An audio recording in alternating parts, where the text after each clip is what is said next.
పెట్టింది ఏపీ ప్రభుత్వం మీ ఆడవాళ్ళకి. సో దాని మీద మీ అభిప్రాయం ఏంటి? మేమైతే ఇప్పటికి ఎక్కలేదండి. ఓకే నాకు పాస్ ఉంది, ఆర్టీసీ పాస్. ఓకే ఓకే దాంట్లో వస్తా. అదేలా మేడం. అంటే అలా ఉచితంగా బస్సు పెట్టడం గురించి అసలు మీరు ఏమనుకుంటున్నారంటే ఈ ఆడవాళ్ళకి ఉచితంగా బస్సు పెట్టడం గురించి?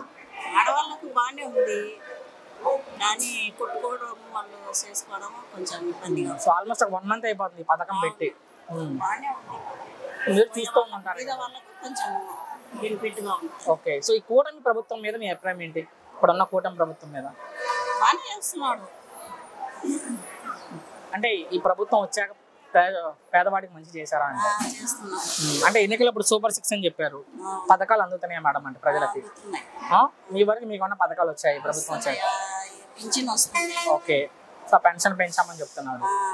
గ్యాస్ సిలిండర్లు 3 ఇచ్చామని చెప్తున్నారు. ఇచ్చినారు, 2 ఇచ్చినారు. 2 వచ్చాయి.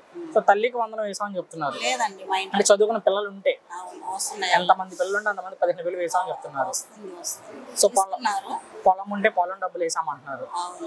ఒక 7,000. సో ఫ్రీ బస్ పెట్టారు. సో ఒక్కొక్కటి చేసుకుంటా వస్తున్నామని చెప్తున్నారు. మరి చేస్తున్నారా ఈ ప్రభుత్వం వచ్చాక? సో కింద సక్రమంగా అందుతున్నాయి పథకాలు. మరి ప్రభుత్వం ఏం చేయట్లేదని వైసీపీ వాళ్ళు చెప్తున్నారు. లేదు, బాగానే ఉంది. సో గత ప్రభుత్వంలో బాగుందా, ఈ ప్రభుత్వం వచ్చాక బాగుందా ప్రజలకంటే? ఈ ప్రభుత్వం బాగా తీసుకుంటున్నారు. ఓకే సో జగన్ మరలా గెలిచే అవకాశం ఉందా? మనం చెప్పలేమండి, ప్రజల్లో ఉంది. మీరు ప్రజలే కాబట్టి మీ అభిప్రాయంలో మీరేమనుకుంటున్నారు? ఏమో చెప్పలేము, మనం ఏమంటాం, మనసులో ఎట్లుందో తెలియదు కదా. అంటే కొంతమంది జగన్ వస్తారు అంటున్నారు. సో మీరు జగన్ రావాలనుకుంటారా? రావాలనుకుంటాం, ఒకరు ఇట్లా అనేది. మొత్తం ఎలా ఉంది కూటమి ప్రభుత్వం? బాగానే ఉంది. ఫైనల్ గా ముఖ్యమంత్రి గురించి ఏం చెప్తారు? చంద్రబాబు గారి గురించి ఫైనల్ కాబట్టి అన్ని చేసేది, ఆయన గురించి మీ అభిప్రాయం ఏంటి?